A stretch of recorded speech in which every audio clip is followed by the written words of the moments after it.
Sequence diagram dan kelas diagram. Untuk pengertian dari sequence diagram yaitu untuk menggambarkan interaksi antar objek di dalam dan di sekitar sistem termasuk pengguna, display atau form berupa message yang digambarkan terhadap waktu. Jadi perlu menggambarkan pesan dan waktu dari sistemnya. Terdiri atas dimensi vertikal yaitu waktu dan dimensi horizontal yaitu berupa objek-objek yang terkait. Biasanya digunakan untuk menggambarkan skenario atau rangkaian langkah-langkah yang dilakukan sebagai respon dari sebuah event untuk menghasilkan output tertentu. Diawali dari apa yang men-trigger aktivitas tersebut, proses dan perubahan apa saja yang terjadi secara internal atau output yang dihasilkan. Diagram ini secara khusus berasosiasi dengan use case diagram dan memperlihatkan tahap demi tahap apa yang seharusnya terjadi untuk menghasilkan sesuatu di dalam use case. Untuk tujuan dari sequence diagram yaitu yang pertama untuk memperlihatkan interaksi antara objek dalam perintah yang berurut. Yang kedua, tujuan utamanya itu adalah untuk mendefinisikan urutan kejadian yang dapat menghasilkan output yang diinginkan.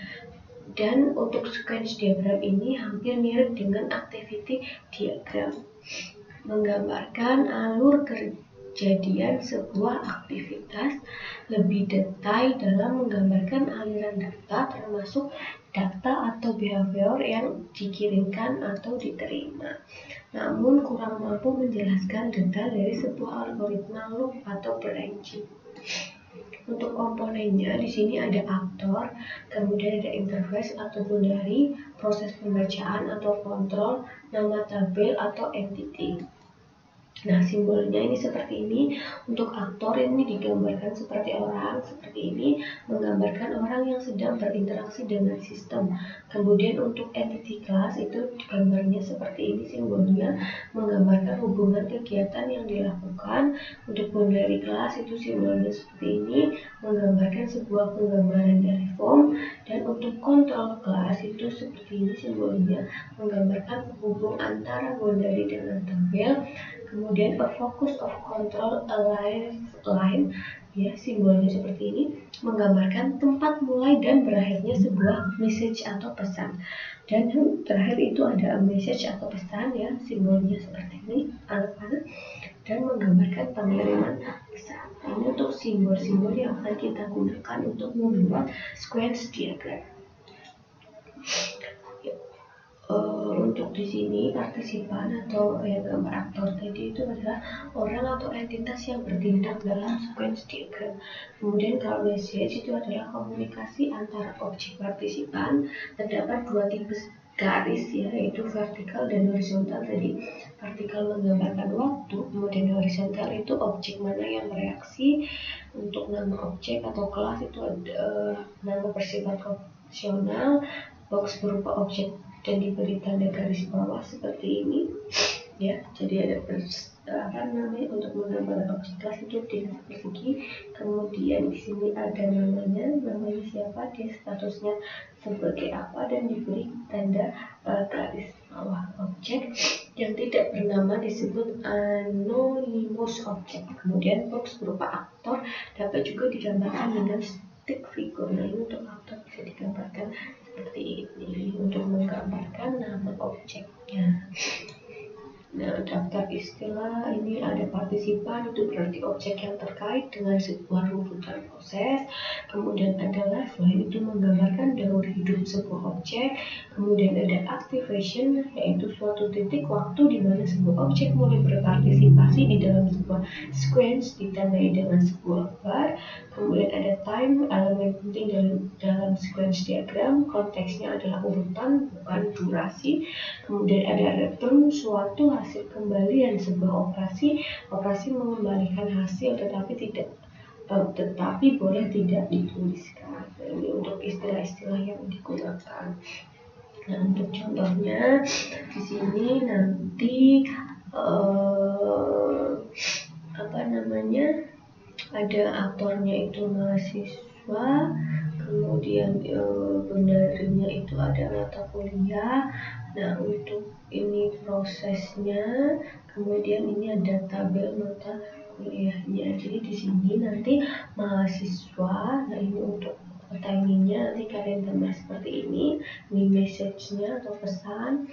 Jadi mahasiswa akan mengirim pesan klik cari ke mata kuliah di sini ya. Dari mata kuliah itu akan melakukan proses data mata kuliah ya. Di sini pesannya ke data proses di sini, kemudian nanti diproses. Setelah melakukan proses data mata kuliah, dia akan kembali ke mahasiswa ya.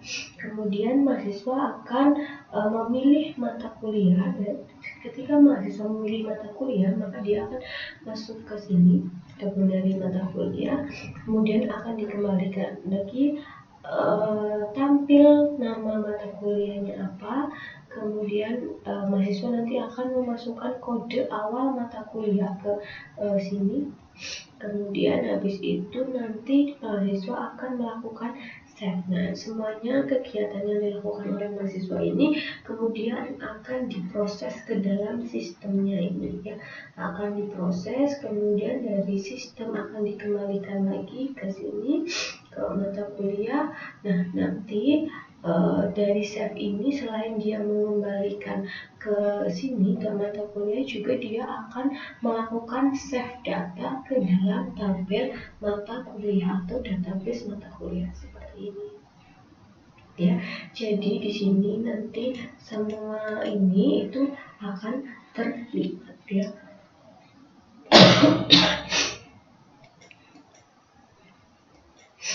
Nah, kemudian berikutnya ada contoh lagi, ada program studi. Di sini dia berhubungan dengan dari kelas mata kuliah, kemudian proses yang dilakukan oleh sistem, dan ada tabel mata kuliah lagi. Nah, program studi nanti bisa melakukan input data mata kuliah di dalam dari mata kuliah, kemudian nanti akan diproses di sini. Nah, setelah diproses akan dikembalikan ke mata kuliah, atau bisa juga langsung melakukan save ke tabel mata kuliah kayak gitu. Nah, nanti di sini akan mengirimkan di sini berupa laporan ya untuk di sini. Nah, tadi di sini untuk laporan itu bisa ditulis ataupun tidak, kemudian diproses ke tabelnya nanti akan di save.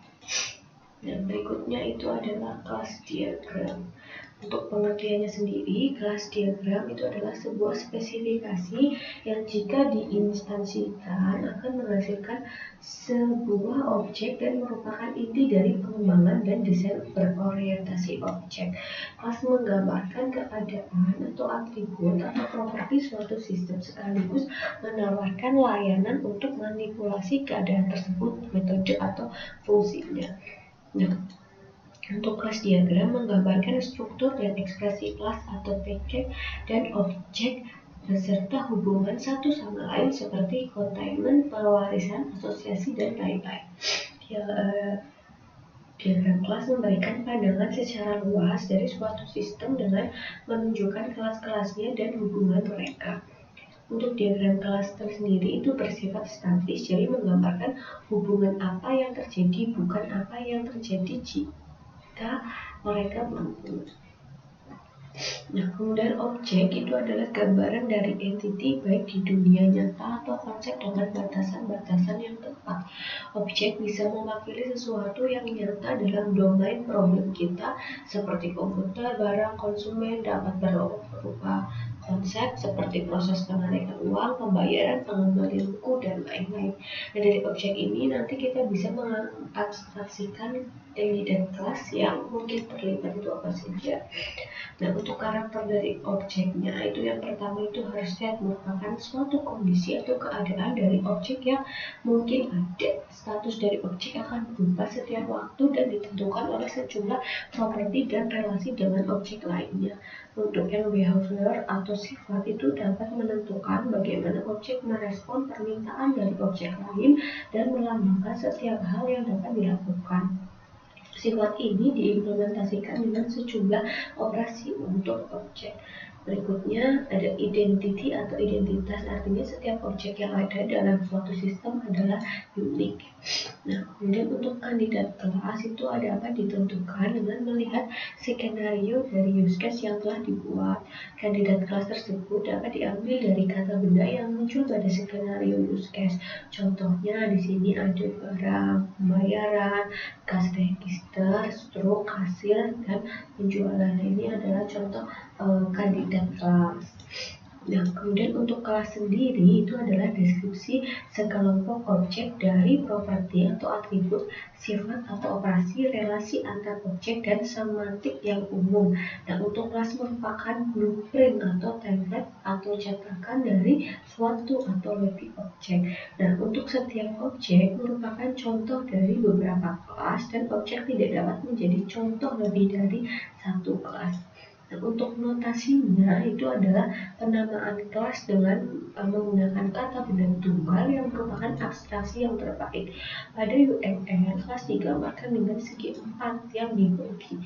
Bagian atas merupakan nama dari kelas, bagian yang tengah merupakan struktur dari kelas atau atribut, dan bagian bawah merupakan sifat dari kelas atau operasi. Nah, di sini. Jadi untuk kata sendiri itu adalah nama kelasnya, kemudian di sini ada string, order kayak gitu, itu adalah atributnya. Nah, yang di bawah sini itu adalah operasinya.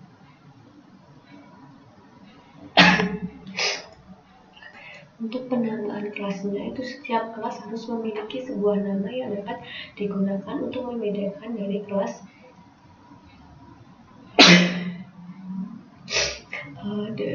penamaan kelas itu setiap kelas harus memiliki sebuah nama yang dapat digunakan untuk membedakan dari kelas yang lain.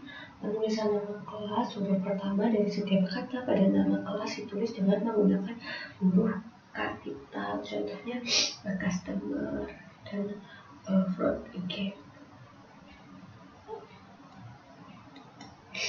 Di sini contohnya ada customer ya, jadi tadi C-nya itu huruf besar.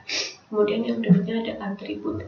Sebuah kelas mungkin memiliki beberapa atribut atau tidak sama sekali. Untuk penulisan atribut kelas, biasanya huruf pertama dari tiap kata merupakan huruf kapital, kecuali untuk huruf awal. Contohnya print date atau metode atau operasi, abstraksi dari segala sesuatu yang dapat dilakukan dari sebuah objek, dan ia berlaku untuk semua objek yang terdapat dalam kelas tersebut.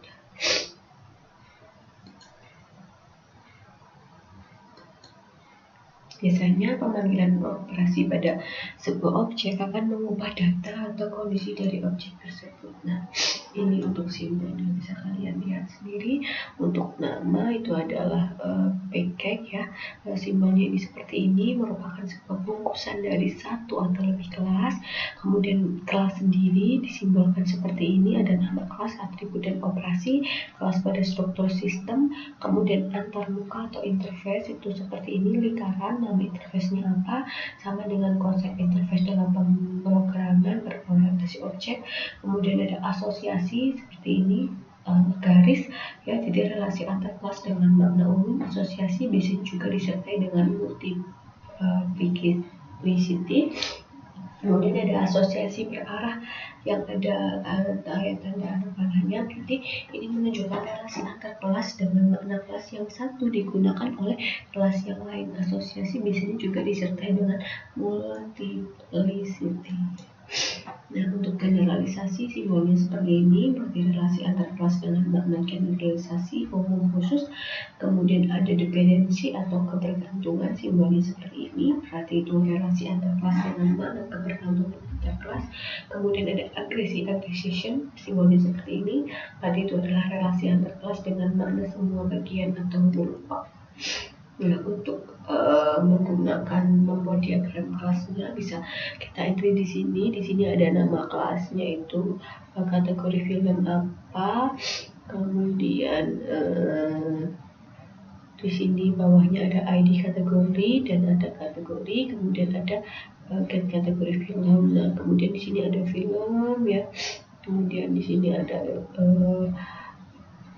apa namanya, ininya ID film, kategori film kayak gitu. Kemudian di sini ada cara untuk melakukan update-nya seperti apa. Ya, di sini juga ada detail sewa film.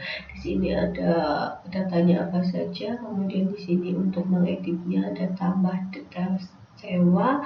Kemudian untuk biar sewa film, nanti di sini ada identitasnya apa saja, dan di sini ada fitur untuk melakukan pengeditannya. Untuk pelanggan juga sama, di sini ada atributnya apa saja, dan di sini ada untuk mengubah atau memanipulasinya kita bisa melakukan apa saja. Jadi dibagi menjadi 3 kelas seperti ini. Nah, untuk relasinya bisa kalian lihat di sini ada satu ke banyak, satu ke banyak, banyak ke satu, banyak ke satu kayak gitu. Jadi menggunakan simbol-simbol yang seperti ini. Nah, di sini kita langsung ke studi kasus saja supaya kita lebih paham. Ya, jadi ada pembuatan sistem informasi akademik secara garis besar dapat melakukan penyusunan jadwal kuliah, plotting dosen pengajar, pengecekan KRS, presensi mahasiswa, pengisian nilai, dan pencetakan KHS mahasiswa. Nah, ini adalah ketentuan kinerja yang harus bisa dicapai oleh sebuah sistem. Jadi ada sistem informasi akademik, nanti sistem itu dapat menyusun jadwal, melakukan pembagian jadwal mengajar untuk dosen, mencetak KRS, presensi mahasiswa, mengisi nilai, dan mencetak KRS. Nah, itu untuk fungsi. Nah, jadi untuk use case di sini kita akan membuat use case terlebih dahulu, karena untuk membuat screen itu harus bikin use case dulu. Jadi kita bikin use case di sini. Di sini nanti ada 4 aktor yang terlibat, yaitu ada staf BAK, ada staf prodi, ada dosen, dan juga ada mahasiswa. Nah, ini untuk aktornya. Nah, kita gambarkan dulu tadi di sini kemampuan sistemnya itu apa saja. Jadi ada penyusun, sistem harus bisa untuk menyusun jadwal, kemudian bisa melakukan plotting dosen mengajar, bisa cetak KRS, bisa cetak presensi, bisa input presensi, bisa mengisi nilai, bisa juga cetak KHS. Nah, setelah kita menuliskan kemampuan dari sistem ini, kita hubungkan aktornya tadi yang terlibat apa. Ada staf prodi, ada staf BAK, ada dosen, dan mahasiswa. Nah, nanti dari masing-masing aktor ini tuh dapat mengakses apa sih di sistem ini. Kayak contoh staf prodi, berarti dia bisa menyusun jadwal. Kemudian staf prodi nanti dia bisa mengisi nilai. Kemudian staf prodi bisa mencetak KHS. Nah, untuk staf BAK nanti dia bisa ngapain di sistem. Dia bisa menyusun jadwal, bisa plotting dosen mengajar, bisa cetak KRS, bisa cetak presensi, bisa juga menginput personil. Presensi. Terus untuk dosen bisa apa? Dosen berarti bisa mengakses plotting dosen mengajar, bisa menginput presensi, dan bisa melakukan pengisian nilai. Kemudian kalau mahasiswa bisa apa? Berarti dia bisa melakukan input presensi dan mencetak KHS. Nah, ini setelah kita membuat use case seperti ini ya, jadi kita tulis aktor yang terlibat apa dan sistemnya yang bisa apa saja, dan aktor itu dapat mengakses apa sih dari sistem ini. Setelah kita membuat use case seperti ini, baru kita buat activity diagram. Jadi activity diagram dari proses penyusunan jadwal dimulai dari staf prodi yang membuat daftar mata kuliah yang ditawarkan, dan kemudian staf BAK yang melakukan penyusunan jadwal hingga selesai. Jadwal yang telah tersusun ditampilkan agar dapat dilihat oleh staf prodi. Nah, kita bikin activity diagram dulu yang seperti ini. Jadi yang pertama itu ada staf prodi dan staf BAK. Jadi buat daftar staf prodi itu buat daftar mata kuliah apa saja yang ditawarkan. Nanti di staf BAK itu akan melakukan penyusunan jadwal kuliah, kemudian menyimpan susunan jadwal kuliah, dan mencetak jadwal kuliah. Nah, setelah dicetak itu akan ditampilkan di sistem di sini dan bisa diakses oleh staf prodi. Berarti sudah selesai karena ini untuk menyusun jadwal. Nah, kemudian dari ada 5 kelas yang saling berinteraksi, yaitu ada selanjutnya kita bikin sequence diagram. Di dalam sequence diagram ini nanti kita analisis dulu ada berapa kelas yang bisa berinteraksi. Di sini ada 5 kelas. Yang pertama ada kelas staf VAK, kemudian ada form jadwal, ada kontrol form jadwal, mata kuliah, ruangan, dan juga jadwal. Nah, di sini nanti kita bikin dulu nih sequence diagramnya. Jadi yang terlibat apa saja tadi? Ada staf VAK, ada form jadwal, ada kontrol form jadwal, ada mata kuliah, ada ruangan, dan juga ada jadwal. Nah, di sini nanti staf WAK akan mengikutkan periode ke form jadwal. Nah, dari form jadwal nanti akan ke jadwal tersimpan, akan disimpan ke dalam kontrol form jadwal. Kemudian nanti akan keluar berupa jadwal, berarti langsung disimpan di database ini ya, di database jadwal. Kemudian setelah disimpan nanti akan dikembalikan ke form jadwal. Nah, nanti dari form jadwal ini akan disetting ruangan ya, disetting ruangan ini. Setelah jadwal keluar maka akan ada pemilihan ruangan berapa saja yang akan digunakan, dan bisa juga disimpan di form jadwal di sini kayak gitu ya. Nah, setelah itu misalkan kalau dia disimpan di sini berarti sudah tersimpan. Kalau misalkan tadi kita memilih dia untuk memilih ruangan, berarti akan dikembalikan lagi setelah di sini, dikembalikan ke form jadwal untuk menyimpan ruangan yang sudah dipilih kayak gitu ya. Nah, kemudian setelah itu staf BAK akan melakukan plot mata kuliah ke dalam form jadwal. Nah, nanti di form jadwal akan mencari mata kuliah apa saja yang bisa diakses. Kemudian dari form jadwal karena mencari mata kuliah, berarti nanti hubungannya dengan database mata kuliah di sini. Kemudian setelah menemukan akan dikembalikan ke form jadwal. Dan nanti dari form jadwal itu bisa langsung di save di jadwal sini, ataupun dia akan di display di form jadwal yang utamanya di sini.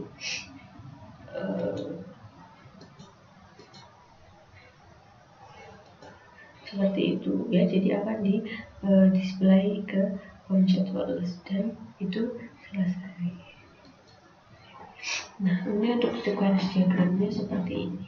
Nah, kemudian setelah itu kita buat kelas diagram. Nah, untuk pembuatan kelas diagram nanti ada 8 kelas yang saling berkomunikasi, yaitu ada form menu utama, form penjadwalan, form cetak KRS, cetak presensi, input presensi, pengisian nilai, dan form cetak KRS, dan juga ada koneksi. Nah, ini didapat dari mana? Dari soal yang tadi berdasarkan studi kasusnya. Dan nanti di sini kita seperti biasa, menu utamanya berarti apa? Di sini ada nama kelasnya, kemudian di sini ada apa namanya, identitas dari kelasnya itu apa saja, dan di sini untuk update, untuk merubah kelasnya itu bisa dilakukan dengan cara apa gitu.